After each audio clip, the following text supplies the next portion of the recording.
Vamos a empezar esta clase, la que compete al día de hoy.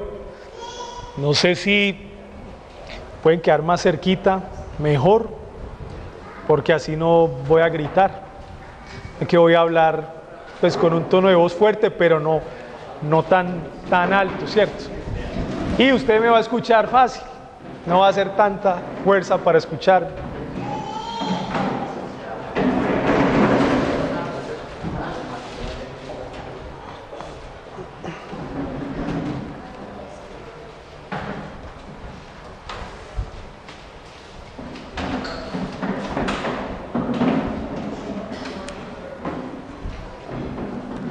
Bien, entonces vamos a orar.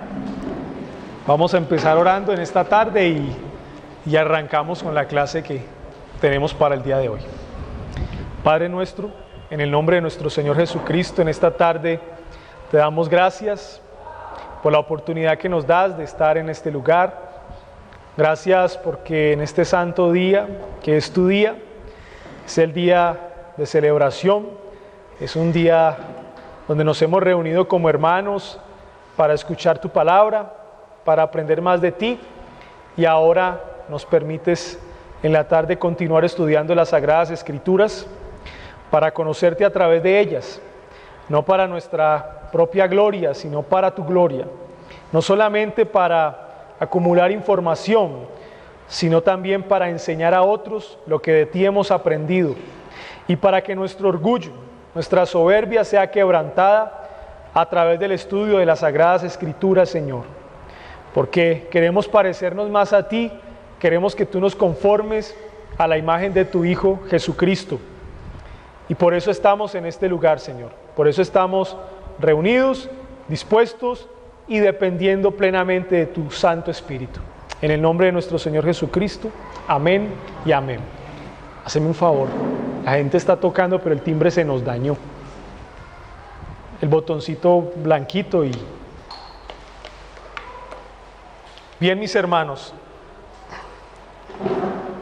Hoy compete la preeminencia de la predicación expositiva. ¿Sí? ¿Es correcto?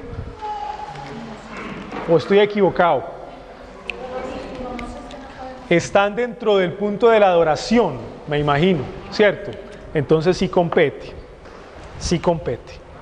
Yo quiero que me acompañen a la confesión de fe, primeramente, en el capítulo que habla de la adoración.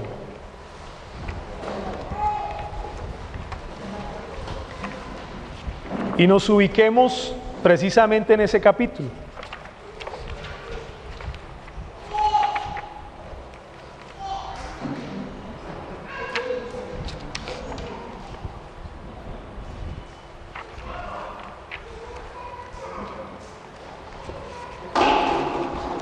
Y antes que nada, lo que debemos entender primeramente cuando hablamos de la predicación expositiva es qué es predicación y por qué es expositiva. Hay una cosa que nosotros debemos entender cuando estudiamos y es siempre buscar las causas en lo posible de las cosas. Nosotros no nos podemos conformar con los meros efectos.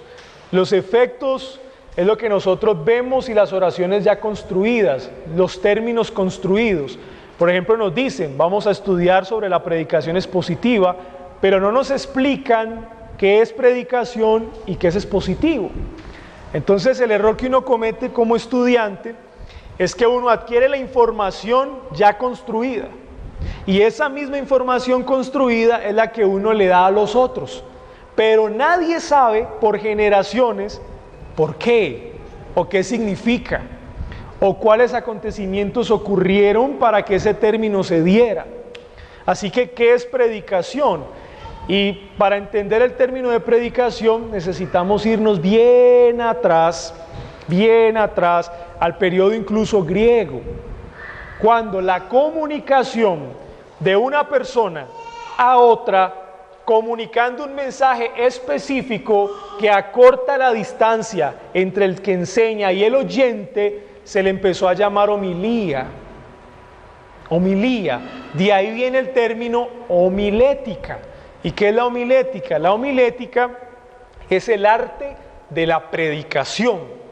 Y en ese arte de la predicación, que es el arte de saber comunicar el mensaje a un grupo de personas, un mensaje específico, dentro de esa homilética hay una predicación que es expositiva, es decir, que tiene características específicas, que hacen que la persona que está transmitiendo esa información acompañe esa información con elementos específicos, con características específicas. Y eso es lo que vamos nosotros a investigar. Bueno, si es predicación, ¿por qué se llama expositiva? Acompáñenme entonces a esta base bíblica en 2 de Timoteo capítulo 4, antes de ir a la confesión de fe. 2 de Timoteo capítulo 4, versículo 1 al 5. Vamos primero a las Escrituras, vamos a revisar estos textos, a ver qué nos dice acerca de la predicación. Alguien que lea 2 de Timoteo 4, del 1 al 5.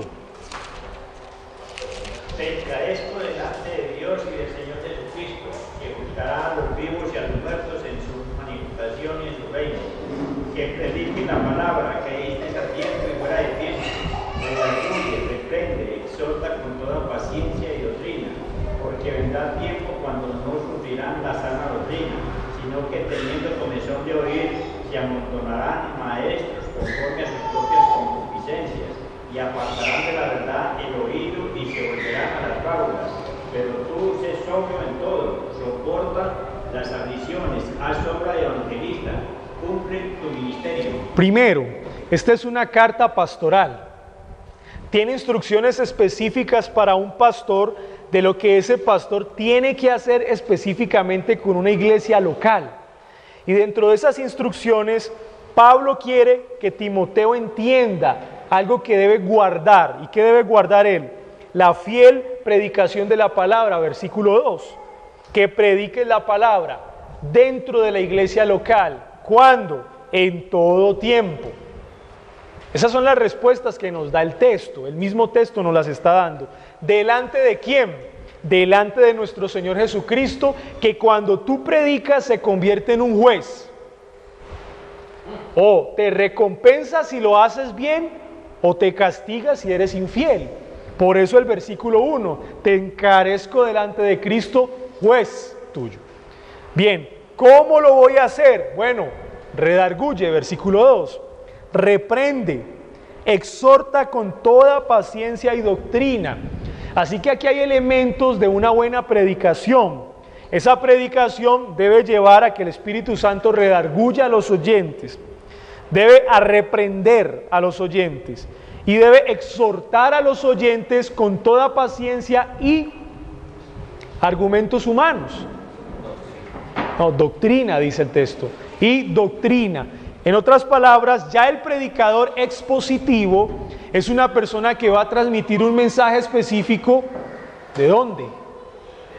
De la Biblia, de la Sagrada Escritura. Así que ya aquí hay una limitante de que cualquier persona no se convierte en un buen predicador. Porque cualquier persona que vaya a transmitir cualquier mensaje está delante del juez y seguramente va a ser castigado. Porque la base del buen predicador, ¿cuál es la fuente? Debe ser la doctrina. ¿Y cuál es la doctrina en Timoteo? Las palabras de nuestro Señor Jesucristo, los apóstoles y el Antiguo Testamento, es decir, la propia Escritura. ¿Por qué razón debemos predicar la palabra del Señor en nuestras iglesias locales? Versículo 3. Porque vendrán tiempos muy fáciles. Esa es la razón. No. ¿Vendrán qué? Tiempos difíciles. ¿Cuándo qué? Esa es la razón. Mire que el texto nos está diciendo cuándo debemos hacerlo, en todo tiempo. Esto es para un pastor, para un predicador, en todo tiempo hágalo. Delante de un juez, que es nuestro Señor Jesucristo, por lo tanto hágalo bien. ¿Cómo lo voy a hacer? Que redarguya, que reprenda y que exhorte. ¿Cuál es tu fuente? La Biblia. ¿Por qué razón lo vas a hacer? Porque va a llegar el tiempo en que van a haber muchos predicadores, pero malos predicadores. Esa es la razón. Y va a haber personas que les van a gustar esos malos predicadores y se van a amontonar a escucharlos. Y aquí hay algo que hay que entender, y es lo siguiente: las iglesias que tienen un falso predicador, muchas, no todas, son iglesias grandes, numéricamente. Y uno se pregunta ¿por qué? ¿Por qué una persona se queda tanto tiempo en una iglesia de esas cuando alegua ser que ese predicador está diciendo algo que no es? Y nosotros no estamos muy lejanos de esa realidad. ¿Por qué duramos tanto tiempo ahí metidos? Cuando uno le escuchaba y uno, uy, interesante lo que él está diciendo, pero como que no concuerda con la escritura, pero uno permaneció ahí. Y muchas personas permanecen. ¿Por qué? Porque nosotros estuvimos escuchando lo que escuchamos porque era lo que queríamos escuchar. Esa es la razón. ¿Y cómo sé yo esa razón? Versículo 3, es que ahí dice. Entonces, hermano, cuando a usted le pregunten, hombre, usted ahorita se dice reformado, muy bonito, es muy bueno, que es bíblico, no, excelente. ¿Y usted entonces por qué duró tanto tiempo en esa iglesia? Una razón, entre muchas, hermano, porque es que yo quería escuchar lo que ese pastor decía. Esa es una razón. Y estábamos cómodos con lo que esa persona decía. Claro, habían ciertos elementos de ignorancia, de negligencia a la hora de estudiar todo eso, ¿cierto? Pero una razón que nos da Timoteo es que las personas están donde están porque quieren estar.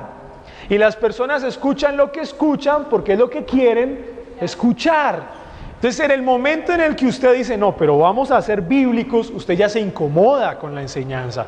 Y entonces usted ya le empieza a picar algo y se empieza a mover y dice, no, esto no puede seguir así. Y usted empieza a investigar qué está pasando. ¿Pero cuándo? Cuando usted dice, no, es que me siento incómodo. ¿Cuál es el peligro de permanecer? Versículo 4. Y apartarán de la verdad el oído y se volverán a las fábulas. En otras palabras, cuando nos quedamos ahí, va a haber un momento donde la verdad definitivamente desaparece. Y si desaparece la verdad, escuchen esto, cuando la verdad empieza a desaparecer de una iglesia local, la iglesia local está a un paso de convertirse en una sinagoga de Satanás. Eso es lo que dice Apocalipsis. Está a un paso de ser una sinagoga de Satanás. Cuando la verdad empieza a desaparecer. Porque una característica de las sinagogas de Satanás, ¿cuál es? Si la verdad empieza a desaparecer, ¿cuál es la característica? La mentira. La mentira. La mentira envuelta en argumentos muy bien presentados, con una mezcla de oratoria, una mezcla de muchas cosas. Entonces hay que tenerlo en cuenta. Primera de Timoteo 4:13. Primera de Timoteo 4:13. ¿Qué dice? Alguien que lo lea. Entre tanto que voy, ocúpate en la lectura, la exhortación y la enseñanza. Bien, perfecto. Ahí está la descripción de lo que es una predicación expositiva. Ustedes me lo van a dictar, me lo van a decir a mí en este momentico. Cuando hablamos de una predicación expositiva, tiene 3 elementos. Ya entendemos que es predicación. Es un señor, una persona que se para a transmitir un mensaje a unos oyentes sobre un tema específico, en este caso la escritura. Pero cuando se convierte en expositiva, hay 3 elementos. Ahí dicen los 3 elementos. ¿Cuáles son? A ver, ustedes me los van a decir. Primero, lectura. Muy bien. Exhortación. ¿Y el tercero? Muy bien.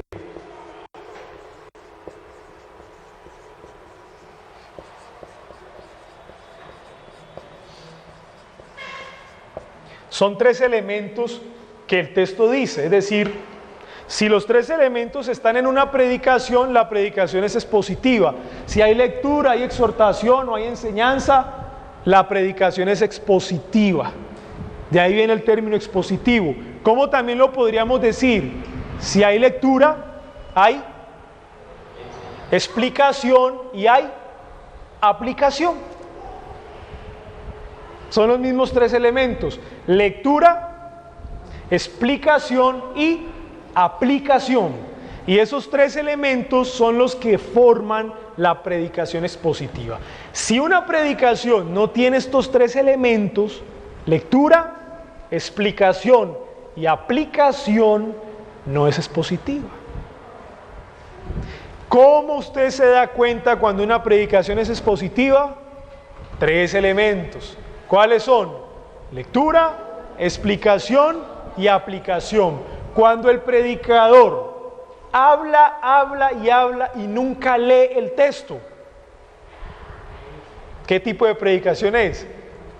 No, cualquier tipo de predicación menos bíblica, menos expositiva, porque no hay lectura.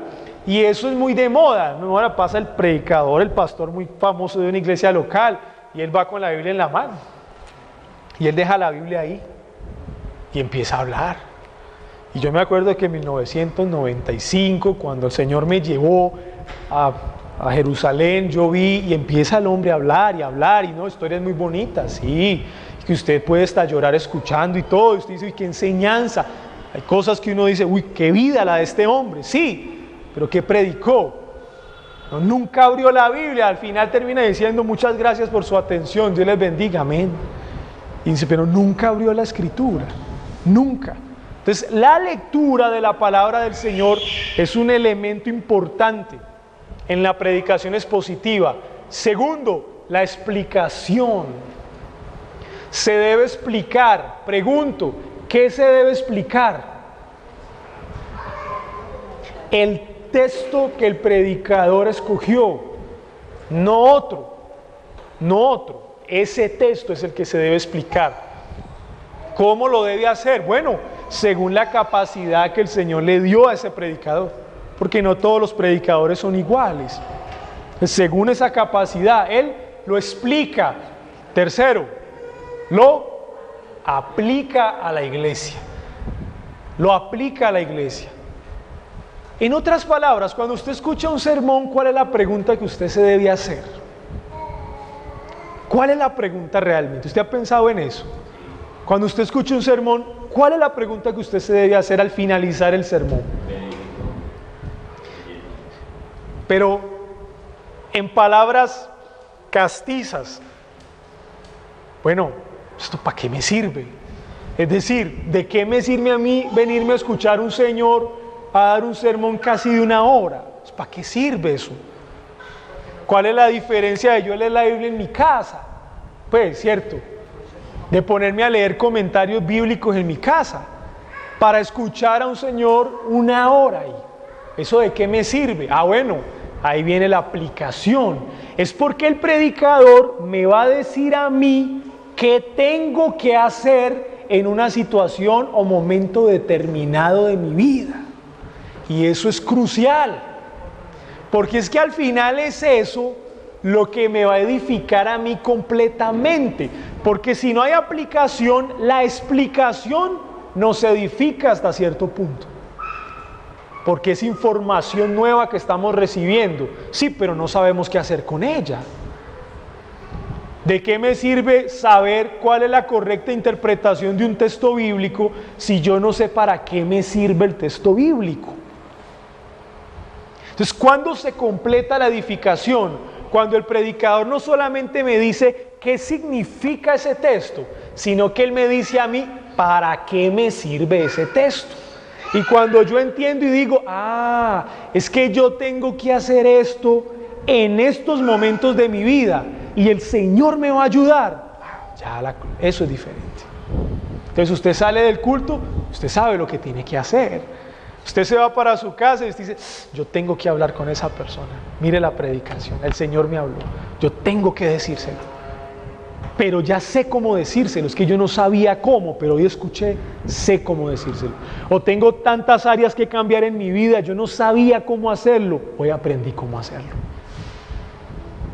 Es lectura, explicación y aplicación.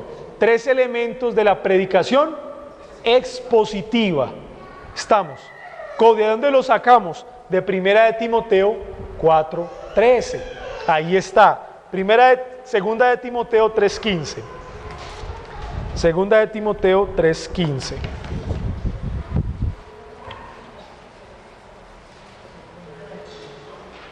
Alguien, 15 hasta el 17, alguien que lo lea.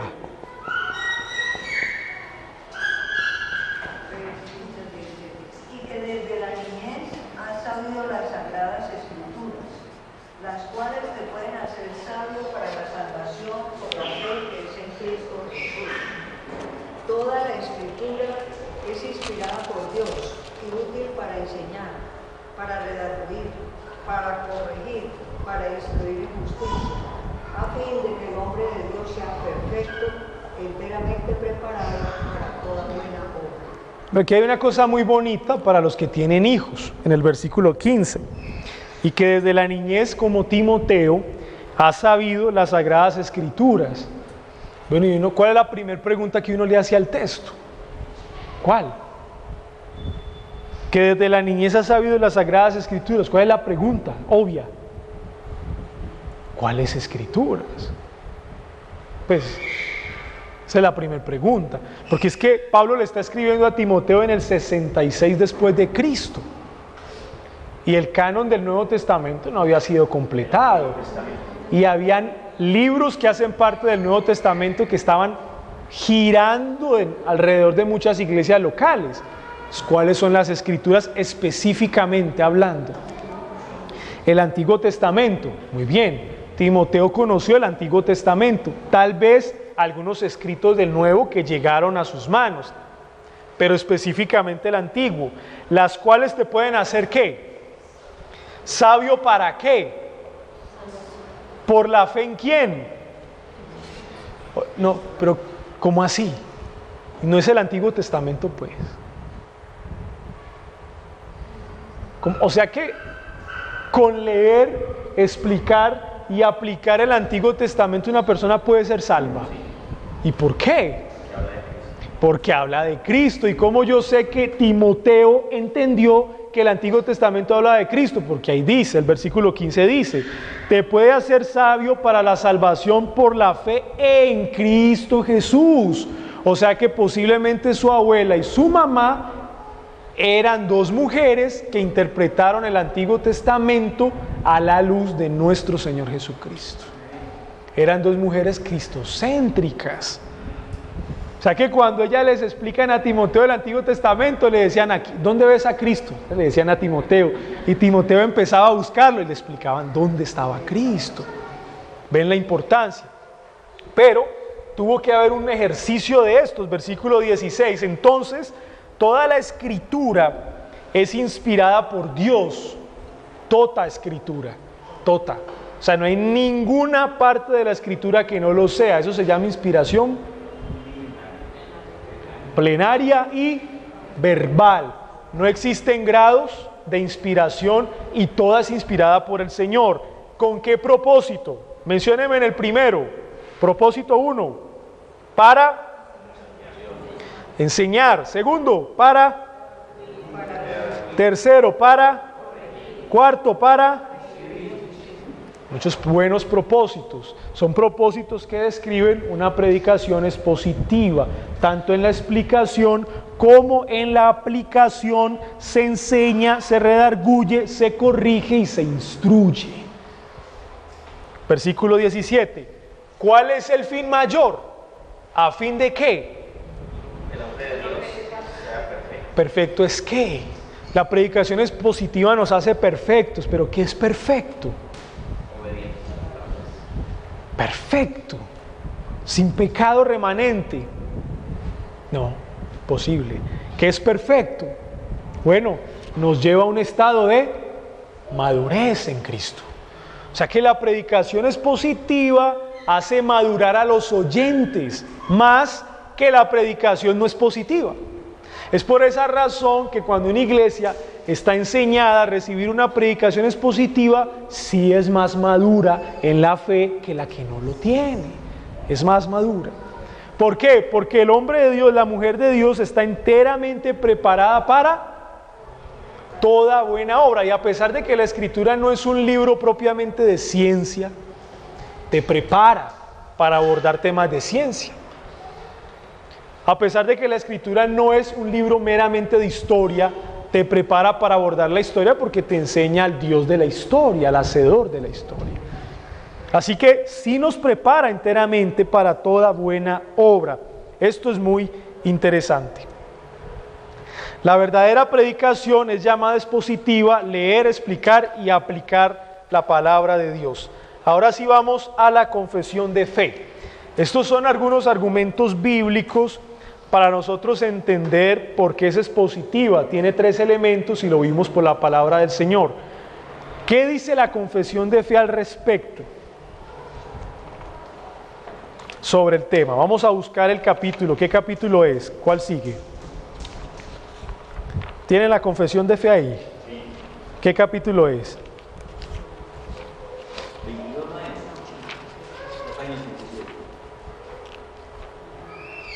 Sí, es el capítulo 22 y específicamente es el párrafo 5 de su confesión de fe. Alguien que lea por favor el párrafo 5 de su confesión de fe. ¿No la tienen? No. Entonces, ¿qué estudiamos? Estamos en clase de confesión de fe. Porque siempre hacemos las anotaciones y nunca lo usamos. Estamos en una clase de confesión de fe, pero no hay confesiones de fe. Sí, entonces vamos a leerla.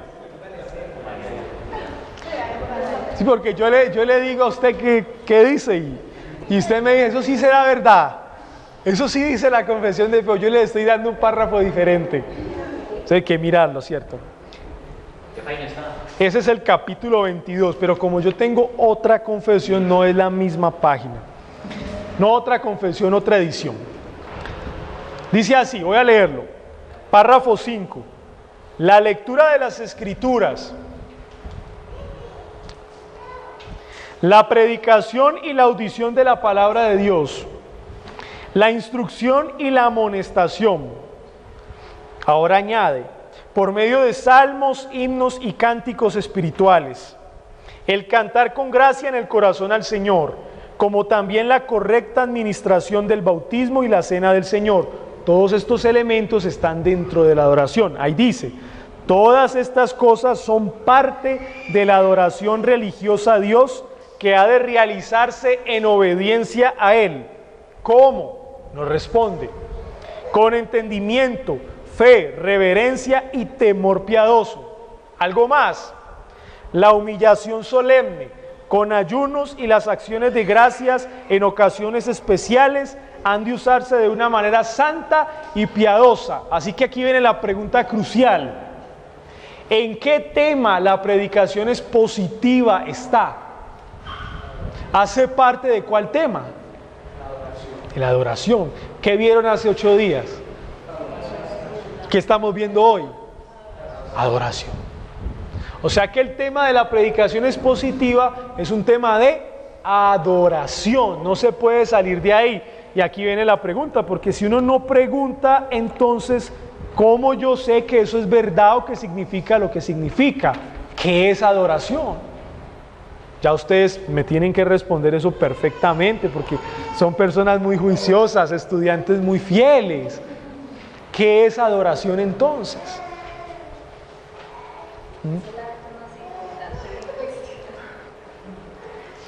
Es el acto más importante de un cristiano. Por eso es que la participación en la iglesia se llama culto y adoración.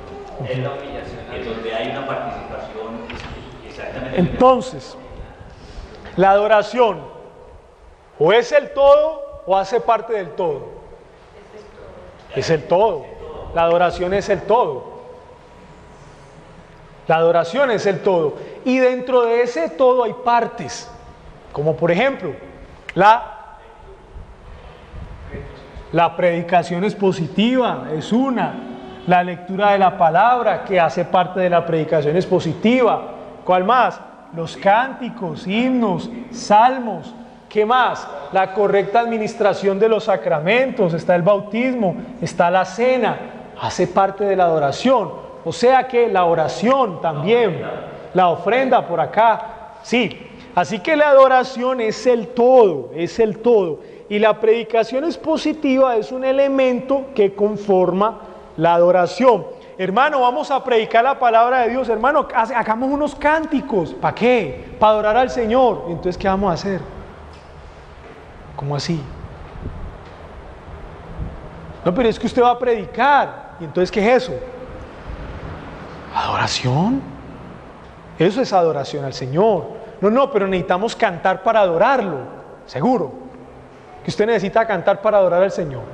¿O será que necesita cantar como elemento de adoración? Es diferente. Vamos a predicar la palabra del Señor. El solo hecho de predicar la palabra del Señor es adoración a Cristo. Así que el fiel predicador adora a Cristo fielmente, y los fieles oyentes de la predicación adoran a Cristo fielmente. Todo concatenado desde el principio hasta el fin. Correcto. Total.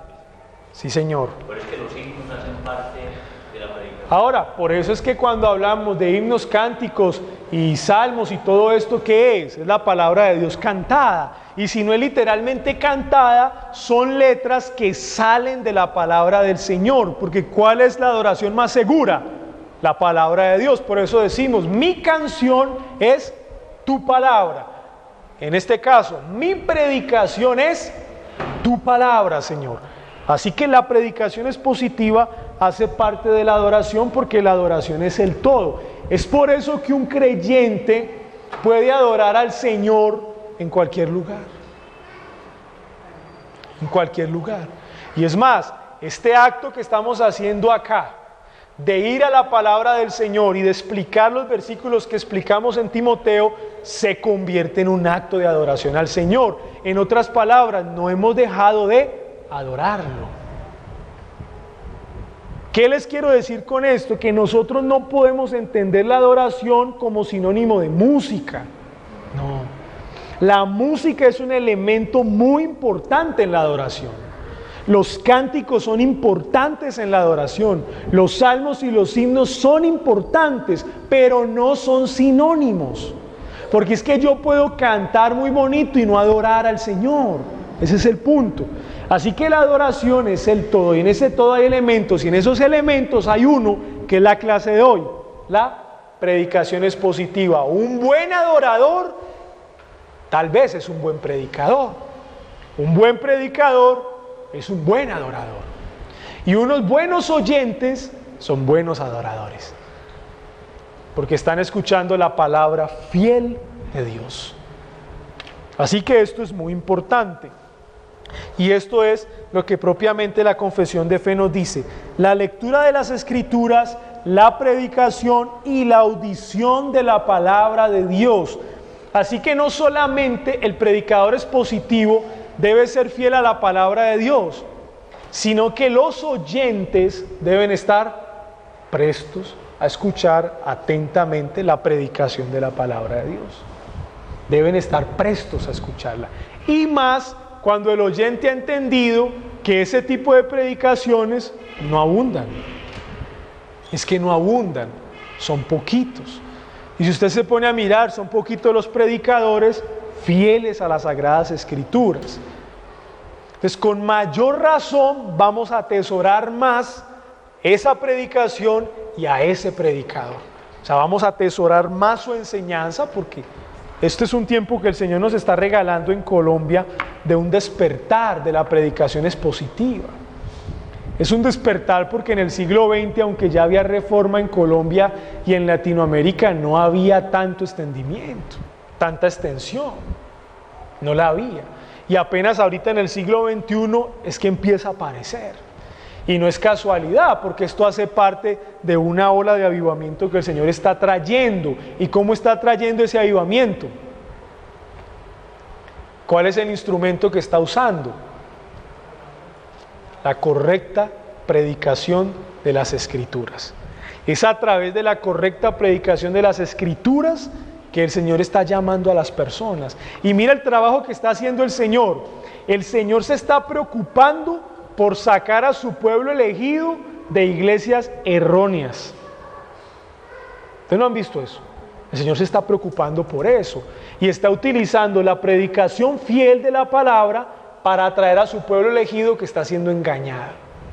Ahora, ese pueblo elegido que ha sido libre, ¿qué debe hacer? Predicar fielmente la palabra para que el Señor entonces regenere a los elegidos no regenerados. Ahí sí, los que necesitan realmente la salvación como tal. Pero ¿a quiénes utiliza el Señor? A sus pueblos que ahora ya le conocemos. ¿Y cómo esas almas vienen a Cristo? ¿A través de qué? De la predicación. Es por eso que Cristo les dice en Mateo 28, id y haced discípulos a todas las naciones, ¿cierto? ¿Cómo? Pero ¿cómo se traen? ¿Cómo se hacen discípulos? A través de la predicación de su palabra. Y lo único que el Señor pide es que sus discípulos hablen de Él. ¿Eso les parece difícil eso? ¿Eso les parece difícil?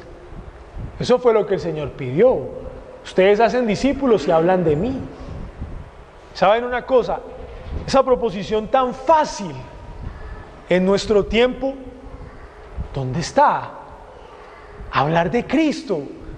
Eso es fácil hablar de Cristo, pero se perdió en los púlpitos.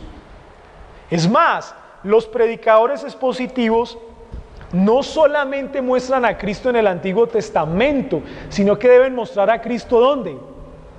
En el Nuevo Testamento. Y encontramos personas predicando textos del Nuevo Testamento y no hablan de Cristo. Y uno dice, ¿por qué? Porque presuponen que como es el Nuevo Testamento, automáticamente habla de Cristo. ¿Quién dijo? ¿Quién dijo? Así que hablar de Cristo no es solamente coger el Antiguo Testamento y decir, mire, David es tipo de Cristo, los corderitos sacrificados es tipo de Cristo, el sumo sacerdote es tipo de Cristo. No, cuando usted coge un texto como Timoteo, por ejemplo, hay que mostrar a Cristo. ¿Dónde está Cristo? Porque si no, estaríamos dejando a Cristo a un lado en el púlpito cuando es una proposición tan simple. Vayan y hablen de mí para que hagan discípulos. Así que el cristiano debe tener en cuenta Cristo desde principio a fin, y el predicador que es expositivo, bueno, un tema principal de su exposición, ¿cuál es? Es Cristo. Y yo diría que el predicador se debe preocupar por mostrar a Cristo en todo el sermón. En todo el sermón. Porque a veces Cristo nos queda por allá de último en el sermón. ¿Y dónde está Cristo en este texto, hermanos? Pues ya, de último. Y ya 2 punticos y con aplicaciones.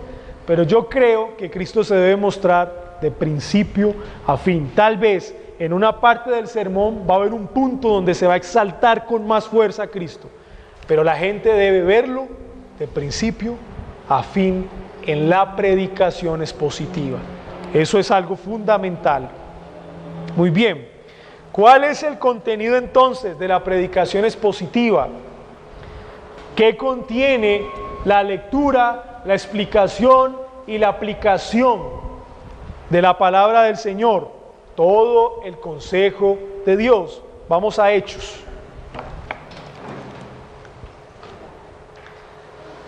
Vamos a Hechos, capítulo 20.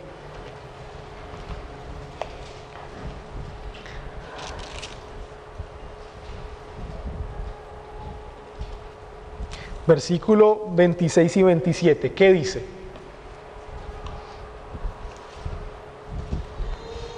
Por tanto, yo os protesto en el día de hoy que estoy limpio de la sangre de todos, porque no me he rehuido a anunciaros todo el consejo de Dios.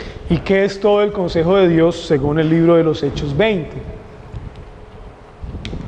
Todo el consejo de Dios, ¿qué es? Es todo el consejo de Dios. Eso es todo lo que Dios ha dicho. ¿Y dónde está lo que el Señor ha dicho? Está escrito en su palabra. Así que predicar todo el consejo de Dios es predicar toda la palabra de Dios, completamente, predicarla toda, desde el Antiguo Testamento hasta el Nuevo Testamento. Ahora yo les voy a dar unos datos que me parecen interesantes. En la historia, pues el mayor predicador expositivo que existió, ¿quién fue? Fue Jesucristo. Él ha sido el más grande predicador expositivo. Él mismo tomaba los textos del Antiguo Testamento, los leía, los explicaba y los aplicaba. Y un texto muy bonito está en Lucas 24, cuando él va con los dos camino de Emaús, ¿se acuerdan? ¿Y él qué hace? Toda la escritura habla de mí, los salmos, los profetas, Moisés, hablan de mí. ¿Qué está haciendo Cristo? Está siendo cristocéntrico en el Antiguo Testamento. En otras palabras, miren el Antiguo Testamento, hay que leerlo, hay que explicarlo, hay que aplicarlo, pero también hablan de mí. O sea que el sermón expositivo lleva a Cristo ahí dentro. Cristo está, Cristo es el protagonista principal. Él es el mejor predicador expositivo en la historia, es Cristo. Ahora, sus discípulos continuaron siendo predicadores expositivos, porque ¿qué hacían los apóstoles? Predicar de lo que Cristo les había dicho, o sea que eran fieles a las palabras de Cristo y lo interpretaban con Cristo dentro, cristocéntricamente, y lo aplicaban, y ellos no rechazaban nada del Antiguo Testamento. Usted se va a dar cuenta que el Nuevo Testamento va a interpretar el Antiguo Testamento. Si usted nota eso, el Nuevo Testamento va a ser una correcta interpretación del Antiguo Testamento. Así que es toda la palabra de Dios, todo el consejo de Dios. Ya, en el siglo II, por ejemplo, que es el siglo de los padres posapostólicos, la predicación expositiva disminuyó. Es decir, que estamos pasando de un siglo a otro, y del siglo primero de los apóstoles al siglo segundo de los padres, entró un elemento que le hizo daño a la predicación expositiva. ¿Qué elemento es ese? La alegoría. Y la alegoría es esa práctica que hace que el intérprete de las Escrituras quiera hacerlo de manera simbólica. Así que cuando dice la palabra del Señor que se corrió la roca, hermano, la roca representa todos nuestros problemas, hay que correrla. Con Él la podemos correr. ¿Eso cómo se llama? Eso es una alegoría, ¿cierto? Entonces, ya en el siglo II, en los padres posapostólicos, es muy de moda alegorizar. Darle símbolo a todo texto de la Biblia, especialmente del Antiguo Testamento, pues con ilustraciones muy bonitas. Y cuando iba el Señor en la barca y detuvo la tempestad, así mismo nosotros, ante cualquier problema, cualquier tempestad, parémonos en nuestras barcas y reprendamos los problemas, hermanos, así como Cristo reprendió la tormenta. Y usted escucha, usted dice, no, usted hasta los vellitos se paran. Usted dice, uy, no, sí, qué palabra, no, usted sale a reprender los problemas. Y a veces hasta funcionaba, ¿cierto? Pero eso es una interpretación alegórica. Miren el paso, estamos en el siglo I, Cristo el mejor predicador expositivo, los apóstoles, y pasamos al siglo II y ya hay un quiebre, ya hay alegorías, ya hay muchos intérpretes que están interpretando como quieren, y se construye una casa que se convirtió en una casa de interpretación, una escuela que se conoció como la Escuela de Alejandría. ¿Dónde quedaba esa escuela? En Alejandría. ¿Y quién era la persona que dirigía esa escuela? Orígenes. Orígenes. Un padre posapostólico llamado Orígenes. Entonces Orígenes se convirtió en uno de los más grandes intérpretes y predicadores alegóricos. Eso ya pasó, eso ya hoy no existe. ¿Cierto? Ahora sí que hay. Entonces, ¿qué pasa? Que no hay nada nuevo. Usted se pone a ver y no hay nada, todo ya se dijo en la historia, en algún momento ya se dijo. Entonces, Orígenes fue un predicador alegórico, por ende no fue expositivo. ¿Por qué? Cuando yo soy alegórico de esos 3 puntos, ¿cuál estoy violando? Cuando yo soy simbólico y doy símbolos de los 3 puntos, de los 3 elementos que conforman una predicación expositiva, ¿cuál estoy violando yo? Pero principalmente, empecemos por el primero, la lectura. Porque la lectura es literal. Literal. O sea que cuando yo leo un texto y lo interpreto simbólicamente, estoy violando la lectura.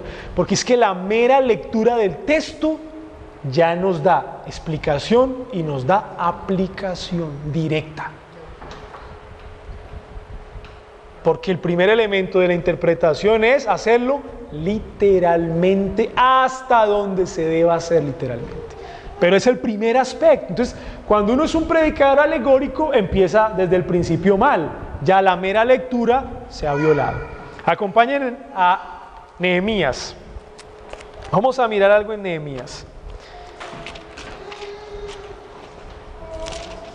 Capítulo 8 de Nehemías. Alguien que lo lea hasta el versículo 8. Correcto. Pero la persona que lo va a leerlo bien. O sea, haga de cuenta que usted está predicando. Ahora las hermanas no lo van a leer. El que quiera leerlo. 8 del 1 al 8. Bien.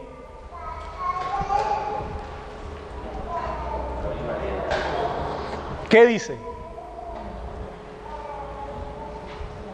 Y se juntó todo el pueblo como un solo hombre en la plaza que está delante de la puerta de las aguas. Y dijeron a Esdras, el escriba, que trajese el libro de la ley de Moisés, la cual Jehová había dado a Israel. Y el sacerdote Esdras trajo la ley delante de la congregación, así de hombres como de mujeres y de todos los que podían entender. El primer día del mes séptimo. ¿Quiénes estaban ahí? ¿Quiénes estaban ahí? Hombres, mujeres y Todos los que podían entender. Ah, bueno, ahí está. Mijo, ¿entiende? Sí, ahí está. Sí, desde que el niño entienda, ahí está.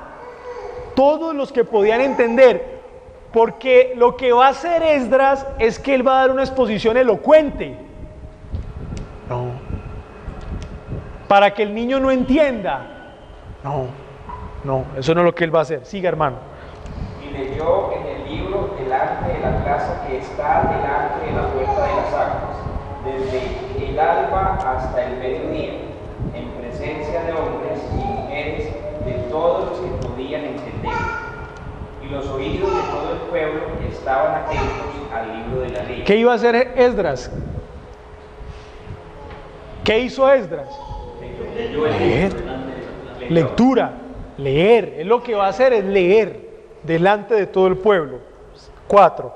Y el escriba Esdras estaba sobre un púlpito y de madera. El púlpito y de madera que habían hecho para él. Y junto a él estaba Matías, Sema, Anías, Urías, Hilcías y Maasías a su mano derecha y a su mano izquierda, Pedaías, Misael, Malquías, Azum, Asbadanán, Zacarías y Mesulam. Abrió pues Esdras el libro a los ojos de todo el pueblo, porque estaba más alto que todo el pueblo, y cuando lo abrió, todo el pueblo estuvo atento. Bien interesante la posición del que lee. Está más alto que todo el pueblo. Sí, no es una casualidad que el púlpito se ponga arriba. No es casualidad, pues es bíblico, ¿cierto? Versículo 6. Bendijo entonces Esdras a Jehová, Dios grande, y todo el pueblo respondió, amén, amén. Alzando sus manos, se le humillaron y adoraron a Jehová, inclinados a tierra. Dejémoslo ahí. ¿Cuál fue la respuesta del pueblo a la lectura de Esdras? Amén. Palabras. de alabanza. Esa fue la respuesta. ¿Y Esdras qué hizo? Esdras leyó. Y la mera lectura de la Biblia inicialmente proporciona explicación y aplicación. La mera lectura de la palabra de Dios. Una lectura con sentido no solamente nos da lectura, sino que nos da explicación, con sentido. Y nos dice qué debemos hacer. Es por eso, porque alguien puede decir, hermano, pero es que si usted dice que la predicación expositiva es la que nos va a edificar finalmente, entonces ¿para qué yo leo la Biblia en la casa? Si a la final yo estoy dependiendo de un hombre que me predique para yo saber lo que tengo que hacer, claro, eso es vital. Pero ya este texto nos está dando luz de que como cristianos en nuestra vida personal con el Señor debemos leer la Escritura, porque en la sola lectura hay explicación y hay aplicación. Es por eso tan importante el devocional personal o diario del cristiano, porque él es como si de lunes a sábado el cristiano come solito, cucharaditas con la cuchara pequeña, con la pequeñita, come solito, pero come y se alimenta, come solito. Pero ya el domingo le quitan la cucharita pequeña y le dan una cuchara grande, de madera, esas grandotas. Y ese es el bocado del domingo. Eso es, ¿por qué? Porque ya va más cargado de una explicación más detallada, aplicaciones más detalladas. Pero eso no significa que la mera lectura no edifique. Claro que edifica. Entonces, de lunes a viernes nosotros comemos con la cucharita pequeña, pero el domingo nos dan la grande y es con esa que nosotros vamos a alimentarnos. Así que recibimos una porción mayor el domingo, pero en la semana ya nos estamos ejercitando. El predicador alegórico viola el primer punto, porque cuando él lee y lo primero que hace es dar un símbolo, está perdiendo la parte literal del texto. O sea que está violando aún la mera lectura del texto. Y si viola la mera lectura del texto, entonces, por ende, va a violar la explicación y va a violar la aplicación. Así que esta escuela se volvió famosa por eso hasta que se levantó un hombre, un héroe, un padre posapostólico que se llamó Juan. No, el hermano se adelantó 1000 años. 500 años. Sí, se adelantó. Entonces, estamos en los primeros 500 años. Juan Crisóstomo.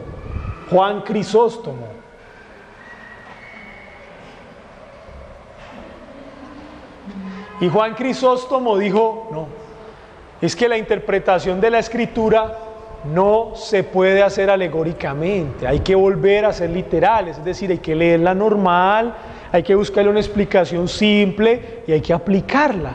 Y Juan Crisóstomo se volvió en el héroe de los primeros 500 años de historia de la iglesia como predicador expositivo. Y alguno de ustedes va a preguntar, bueno, ¿y Agustín de Hipona? No, porque él fue muy alegórico en muchos pasajes.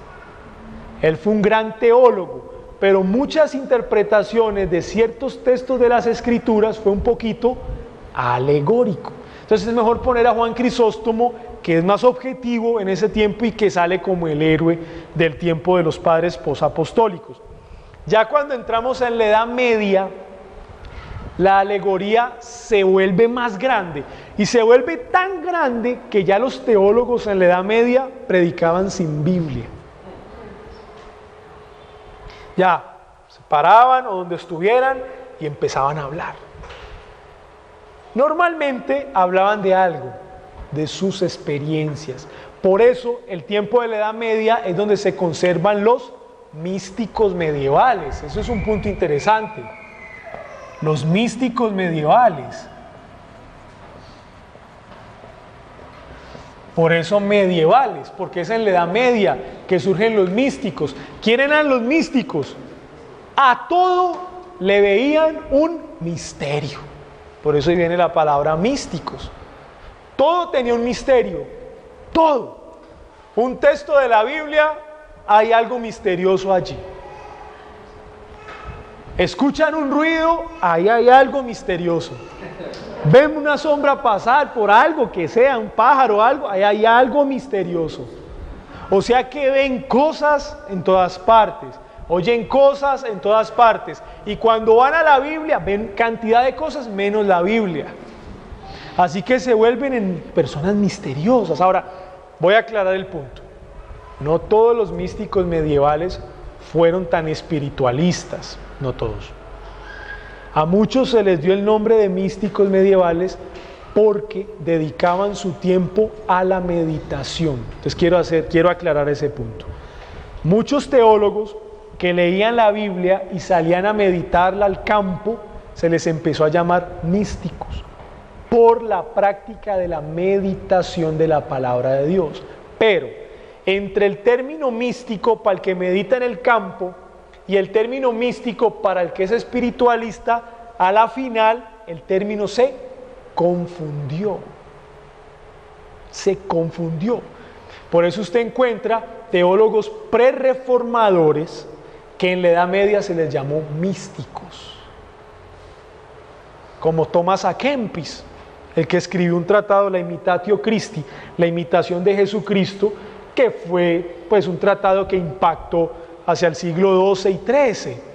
Pero a Thomas à Kempis se le considera un místico medieval. Claro, tenía sus cositas espiritualistas, no era tan desenfocado como el resto, pero bueno, ahí estaba dentro del grupo de personas. El Señor aún así lo utilizó. ¿O no puede hacer eso el Señor? ¿O acaso el Señor no utilizó al pastor espiritualista de su iglesia para traerlo a usted a salvación? Claro. Usted llegó a una iglesia, usted iba pensando nada de la vida y lo invitaron a una iglesia X, usted fue allá, un señor estaba predicando una locura, pero llegó un momento en que dijo: arrepiéntase porque usted es un pecador y necesita a Cristo, en medio de todo lo que dijo. Y el Espíritu Santo llegó y ¡pah! Y usted se arrepintió. ¿O acaso el Señor no puede hacer eso? Claro que lo puede hacer. Así mismo lo hizo en la Edad Media con los místicos medievales, y estos hombres fueron, la alegoría fue alta y las experiencias personales. Entonces ya ellos se paraban a hablar, era de sus experiencias personales. Es por esa razón que en la Edad Media se pierde la escritura como fuente principal y la gente queda en un oscurantismo de ignorancia respecto a las escrituras, porque ya no es importante lo que las escrituras digan, sino lo que el teólogo argumente. Y por eso la iglesia en la Edad Media fue una iglesia ignorante. Ignorante.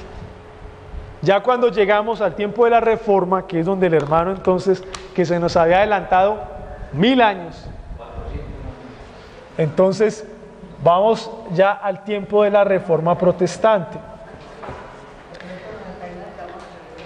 Y en la Reforma Protestante, por ejemplo, Martín Lutero, cuando él termina su doctorado de teología en Wittenberg, ahí lo ponen como profesor en esa universidad, y él empieza a enseñar los salmos, empieza a predicar los salmos, después predica Gálatas, y después su carta magna a Romanos, que es cuando él realmente comprende como el evangelio en sí. Pero Martín Lutero aplicó una norma: la escritura se debe interpretar a sí misma. ¿Cómo se llama eso? Eso se llama analogía de la fe. Entonces Martín Lutero, ya en el siglo XVI, aplica la analogía de la fe. La escritura se interpreta a sí misma. ¿Y cómo cree que predicaba? Pues mucho mejor que los místicos medievales. O sea, el cambio se vio tremendamente, porque entonces la predicación de Martín Lutero fue una predicación cristocéntrica, donde se leía, se explicaba y se aplicaba la escritura interpretándose a ella misma. Analogía de la fe. La escritura interpreta la propia escritura. Así que encontramos a Juan Calvino como un gran reformador en el siglo XVI, donde fue un gran predicador expositivo. Cuando él llegó a Ginebra, él estuvo en Francia, en Noyon, lo expulsaron, mejor dicho, huyó de Francia por una persecución. ¿Sabe por qué huyó Calvino de Francia? Porque resulta que el rector de la Universidad de París empieza a simpatizar con las enseñanzas de Calvino. Entonces da un discurso contra la misa, y eso fue un boom. Entonces las personas que estaban simpatizando ya con las enseñanzas de Calvino escribieron unos panfletos y los empezaron a pegar en diferentes puntos de la ciudad de París. Así que el rey dijo: no, vayan por esa gente. ¿Y cuál fue el primer sospechoso? Calvino. Así que Calvino tuvo que desaparecer de Francia. Y cuando él llega a Ginebra, él implementa la predicación expositiva consecutiva. Esa es una clase de predicación expositiva que hay, consecutiva. ¿Qué significa eso? Versículo por versículo, capítulo por capítulo, un libro completo. Así que él llega a Ginebra y dice: no, vamos a predicar el libro de los Salmos. ¿Cómo lo vamos a hacer? Salmo por salmo, por salmo, por salmo, hasta que terminemos los salmos. Vamos a predicar Romanos, dice Calvino en Ginebra. ¿Cómo lo vamos a hacer? Capítulo 1, capítulo 2, capítulo 3, versículo por versículo, hasta que terminemos Romanos. ¿Cómo se llama esa predicación? Predicación expositiva consecutiva. ¿Por qué consecutiva? Porque vamos siguiendo un hilo conductor de textos, uno tras otro, hasta que terminemos el libro, o terminemos la sección, o terminemos todo el capítulo, versículo por versículo. En nuestra congregación, ¿cómo se hace la predicación? Expositiva consecutiva, es decir, todo el libro de Juan, por ejemplo. El pastor Julio duró 5 años predicando todo el libro a los hebreos. El pastor Sergio, 5 años, todo Lucas. ¿Cuánto se va a demorar el pastor Julio con Juan? Por ahí unos 4 o 5 años también. Eso es predicación expositiva consecutiva. Por ejemplo, cuentan la historia de que Martin Lloyd-Jones se demoró 12 años predicando Romanos. No, yo al 10º me paro y me voy. 12 años predicando Romanos. Qué cosa tan dura, ¿no? Duro usted sentarse a escuchar solo Romanos. Pero bueno, hay una gente educada, es una gente formada solo para eso. Ahí se quedaron 12 años escuchando una predicación expositiva consecutiva de Martin Lloyd-Jones. ¿Está bien? Está bien. Pero esa es la predicación consecutiva. Entonces, cuando Calvino llega a Ginebra, dice: bueno, si vamos a ser expositivos, muy bien, vamos a leer, vamos a explicar y vamos a aplicar. Pero aparte de eso, vamos a ser consecutivos. ¿Y sabe qué pasó? Lo expulsaron. Porque como él llegó a implementar tantas cosas, lo expulsaron con el pastor de Ginebra, Guillermo Farel, y se fueron para Estrasburgo. Ya en su segunda visita a Ginebra es que logra cambiar muchas cosas que en la primera no se pudieron cambiar, entre ellos la predicación expositiva. De ahí, todos los discípulos de la Academia de Ginebra de Suiza se volvieron predicadores expositivos. Todos. Así que en la historia, la reforma en predicación se ha considerado expositiva y se ha considerado consecutiva. Predicación expositiva consecutiva. Así que ese predicador a lo largo de la historia, ¿qué debe predicar? Todo el consejo de Dios. Y usted va a decir: hermano, pero si yo estoy predicando expositiva consecutivamente, ¿cómo hago para predicar todo el consejo de Dios? ¿No se han hecho esa pregunta?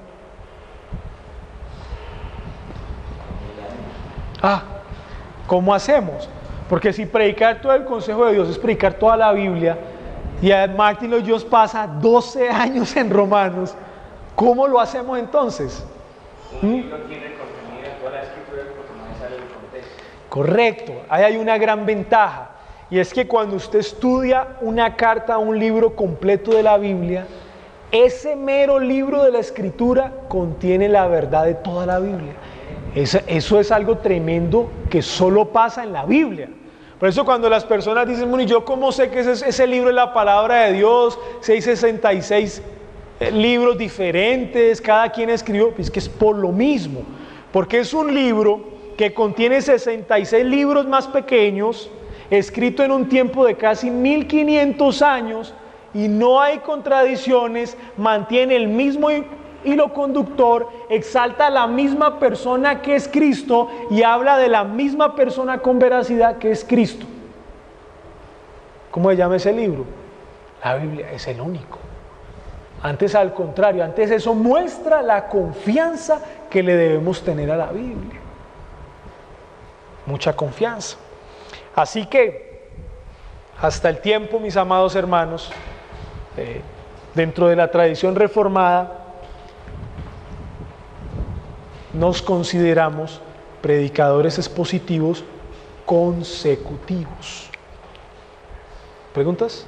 No. Ahora, ¿cómo se reconoce una predicación expositiva? Bueno, estos tres elementos son fundamentales, pero aquí hay unos elementos básicos que voy a explicar para reconocer a una predicación expositiva. Uno de ellos es biblicidad. Bueno, la predicación expositiva tiene que estar centrada ¿en qué? La Biblia.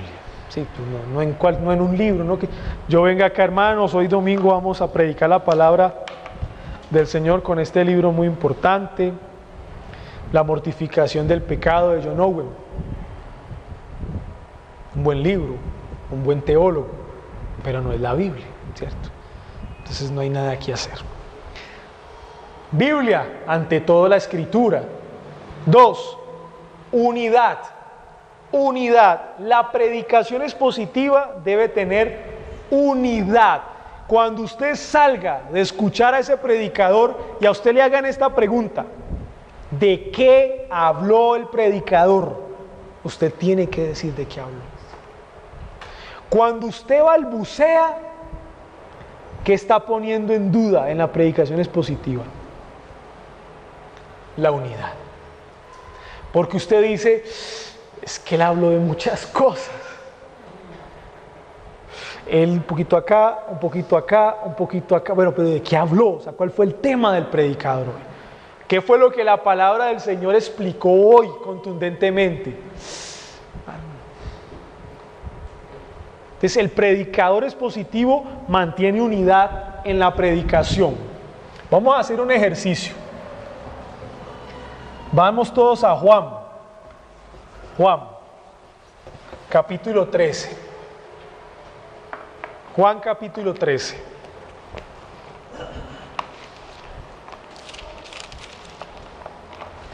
Versículos 34 al 35. Alguien que lea esos dos versículos. Juan 13, 34 al 35. Un mandamiento nuevo os doy, que os améis unos a otros, como yo os he amado, que también os améis unos a otros.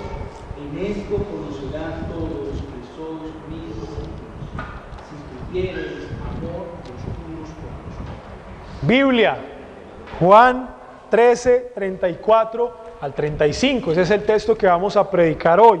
Bien, unidad. ¿Cuál es la unidad? ¿De qué habla el texto? Es el amor. ¿Especialmente en qué? El amor, pero ¿qué? Ahora volvamos a leer. Un mandamiento nuevo os doy, que os améis unos a otros como yo os he amado, que también os améis unos a otros. En esto conocerán todos que sois mis discípulos si tuvieren amor los unos con los otros. El tema es el amor, pero ¿cómo? Mandamiento. Porque es que no es casualidad que diga un mandamiento nuevo os doy. O sea, si yo no veo el amor en estos dos versículos como un mandamiento, pues yo no lo entendí. O sea, yo no entendí el mensaje. Es que sí habla del amor, pero ¿cómo? Mandamiento. Y ese término mandamiento ya le da peso al mensaje y el oyente ya siente la carga. No, es que no es una opinión, Es un mandamiento. Entonces, vamos a darle unidad. ¿De qué hablaron hoy? Del amor, pero del amor como mandamiento. O sea, el Señor nos manda a amarnos los unos a los otros. El mandamiento del amor.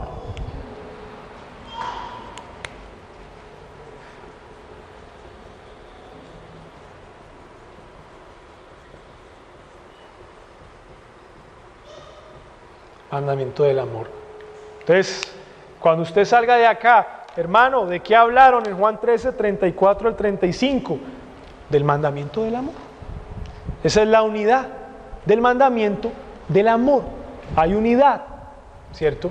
Esos dos versículos hablan del mandamiento del amor. Muy bien, ¿de qué habla el versículo 34 específicamente? ¿De qué habla el 34 específicamente? A diferencia del 35. El 34 del amor entre los discípulos, pero a diferencia del 35. Exacto, ahí está. El mandamiento del amor como novedad. Ese es el versículo 34. Entonces aquí viene la unidad en el sermón. Para mantener la unidad, si los dos versículos me hablan del mandamiento del amor, entonces yo debo sostener la unidad en el sermón. Entonces yo diría, el mandamiento del amor como novedad. Es decir, ¿cuál es la primera pregunta que le hacemos a este punto? ¿Nuevo? ¿El mandamiento del amor nuevo? Explíquenos, hermano. El texto tiene que dar la explicación, no yo, es el texto. Entonces, si aplicamos eso, hermanos, el primer punto de este sermón es el mandamiento del amor como novedad. La pregunta que le hacemos al punto es ¿cuál? ¿Cuál es la novedad del mandamiento? Dígame usted, versículo 34, ¿cuál es?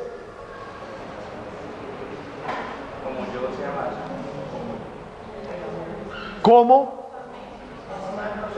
Como yo sea amado. ¿Quién me dio la respuesta? Analogía de la fe, o sea, la misma Biblia, ella misma me da la respuesta. ¿Dónde se sostiene la unidad, hermanos? Aquí. Si el tema es el mandamiento del amor, yo sostengo la unidad en el primer punto. El mandamiento del amor como novedad. El mandamiento me da unidad en la estructura del sermón. O sea, eso la gente va a entender, es el mandamiento, es que está recalcando en un mandamiento. ¿Cuál? El amor. Sostengamos la unidad entonces. Hay unidad. Y el mismo texto me tiene que explicar cuál es la novedad. Si no me la explica, el punto está malo. Por eso cuando uno hace un sermón, uno debe buscar que la Biblia le responda a uno. Porque si la Biblia no responde, una de las principales cosas para interpretar bien la Biblia es hacerle preguntas al texto. ¿Por qué? ¿Cuándo? ¿Qué? ¿Cómo? Y el texto tiene que decir. Versículo 35. Entonces, ¿cuál es el segundo punto? Versículo 35. A diferencia del 34. Ya sabemos que el 34 es un mandamiento nuevo. ¿En qué consiste el nuevo? En que hay que amar como Él. Bien, 35. En esto conocerán todos que sois mis discípulos si tuvieres... ¿De qué está hablando? ¿De qué? En esto conocerán, una señal, un distintivo. Así que si debo mantener la unidad, ustedes me van a ayudar. ¿Cómo debo escribir el segundo punto? ¿Cómo? El mandamiento del amor. ¿Cómo? Como distintivo, correcto. Ahí está. ¿Dónde sostengo la unidad del sermón? Aquí, miren. Es con mi tema. Sostengo la unidad, el mandamiento del amor, el mandamiento del amor. Ahora, como un distintivo, sí, porque ahí dice, en esto conocerán. ¿Quiénes? Todos. Así que se convierte no solamente en un mandamiento, sino que en un distintivo. Unidad del sermón, claro, hay unidad, estamos hablando del mandamiento del amor. Hay orden. Número 1, el mandamiento del amor como novedad, versículo 34. Y 2, el mandamiento del amor como distintivo, versículo 35. ¿Cierto? ¿Hay simplicidad? Sí, es algo que hasta un niño puede entender. Un niño puede entender. El mandamiento del amor es una señal, él puede entender eso. Hay simplicidad, es decir, se trata de que el orden del sermón propiamente sea simple, para que los oyentes lo entendamos y lo recordemos. Por eso el predicador debe recalcar el punto, el amor, es el amor, el amor, el amor, el amor, el amor, es un mandato, hay que amarnos, debemos amarnos, tenemos que amarnos. Y recalca, y recalca, y recalca. ¿Qué tal que yo empiece a hablar del amor y termine hablando de la bestia de Apocalipsis 13? ¿Cierto? Ese es el problema de los predicadores contemporáneos, que ellos se paran pues con la Biblia, pero no la abren, y empiezan a hablar. Yo estuve en una oportunidad por allá en un congreso. A mí me invitaron a predicar la palabra del Señor y yo fui a predicar la palabra del Señor, pero se paró un gringo a hablar. Él quería dar unas palabras y empezó a hablar del amor. Sin Biblia, sin nada. Hablar del amor, y eso dijo una cantidad, unas barbaridades. O sea, metió el amor en todas partes, al final terminó diciendo que era una construcción de un pensamiento. Eso habló de muchas cosas, una cosa muy rara. ¿Y sabe qué es lo triste? Que las personas dicen, wow, o sea, este gringo, ¿cómo sabe? Wow, estoy impactado con eso. Sí, la gente piensa así. Wow, como habló de bonito, ¿no? Qué lindo, como explicó el amor de bonito. Cristocentricidad. Bueno. El mandamiento del amor es una novedad. ¿Por qué? ¿Qué dice el versículo 34? ¿Quién es ese? Cristo es ese. Entonces aquí sale Cristo. Cristo, Él es. Por eso es que el mandamiento del amor es una novedad, porque yo ya no tengo que amar a mi hermano como a mí mismo, sino como Cristo me ha amado a mí, subió el estándar. Exaltado Cristo. Muy bien.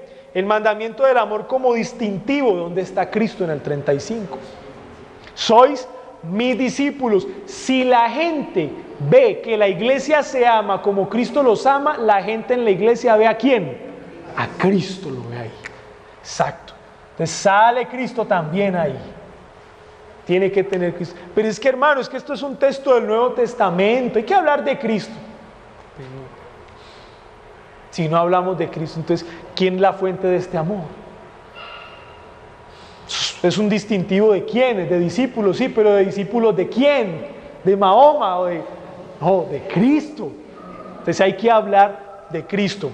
Aplicabilidad. A ver, una aplicación del punto número 1 del sermón. ¿Cuál puede ser? El mandamiento del amor como novedad. ¿Cómo aplicamos nosotros eso en el primer punto? Primero el mandamiento. Hermanos, recuerden que es un mandamiento. Y es nuevo porque ahora como iglesia debemos amarnos como hermanos, ajustándonos al estándar.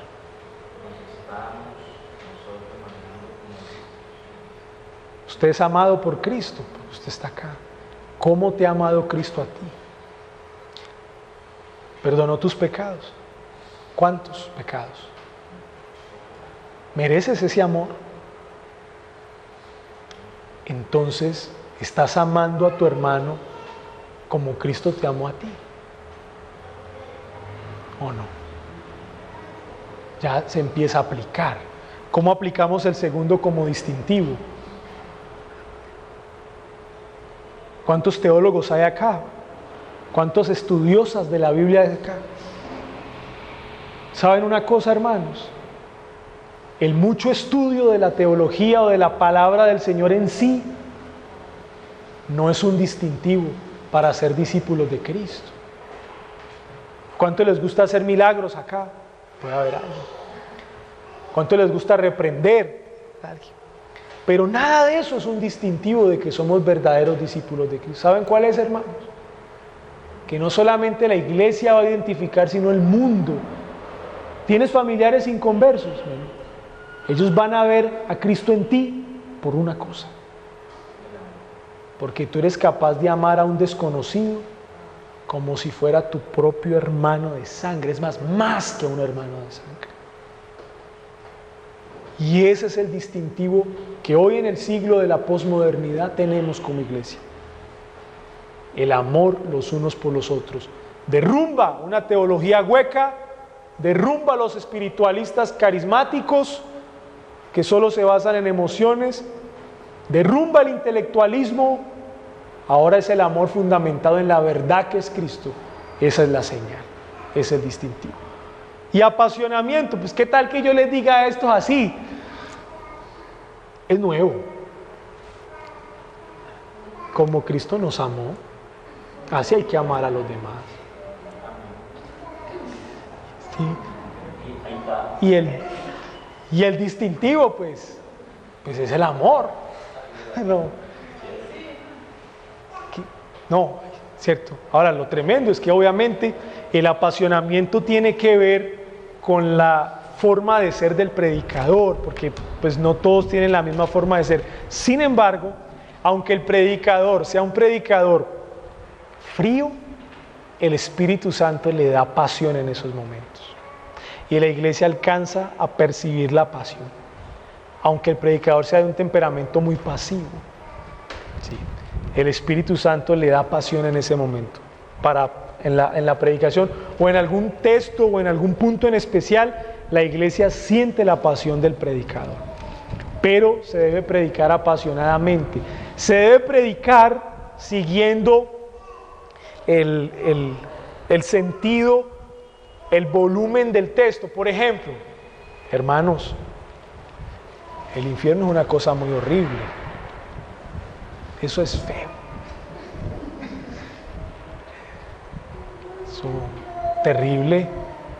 Eso es terrible. El infierno es terrible. Por eso tenemos que arrepentirnos. Los que no han creído en Cristo, arrepiéntanse, porque es que eso allá es muy miedoso. Eso allá es la ira de Dios, está allá. Sí. No, pero no, si yo voy a hablar del infierno, yo no puedo hablar así, ¿cierto? Es que decir, hermanos, gente que está aquí escuchándome ahora, que si usted no se arrepiente, el infierno está a las puertas. Es la ira de Cristo que está ahí. Claro, pero si yo... Miedoso eso por allá.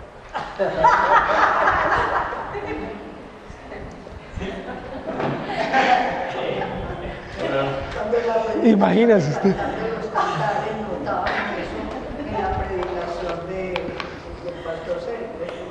En la enseñanza. Bueno, César, hoy hubo un muchacho que se para en un cajón ahí en el Parque Bolívar. Ahora, ahora le va. Sí. Voy a decir algo, y es esto. El volumen debe ser dirigido por el texto, no por el carácter del predicador. Si el texto amerita gran apasionamiento, se sube. Pero si el texto no amerita gran apasionamiento, se baja. El predicador pentecostal no entiende esto, porque el predicador pentecostal mantiene en las nubes. ¿Por qué? Porque un texto bien triste, Un texto triste, hermanos, pero él está gritando, él grita. Pues es que estamos tristes porque el texto es triste, pues hay que bajar la voz y que se sienta. Por ejemplo, Jesús lloró, entonces empieza la gente con emoción a manejar acción. Ahora, se puede manejar cierto tipo de emoción si se sigue la correcta interpretación del texto. Porque si yo voy a manejar cualquier tipo de emoción en pasajes que no lo ameritan como tal, estoy manipulando a la iglesia. Entonces es el propio texto el que me debe a mí controlar mi apasionamiento, no soy yo, es el texto.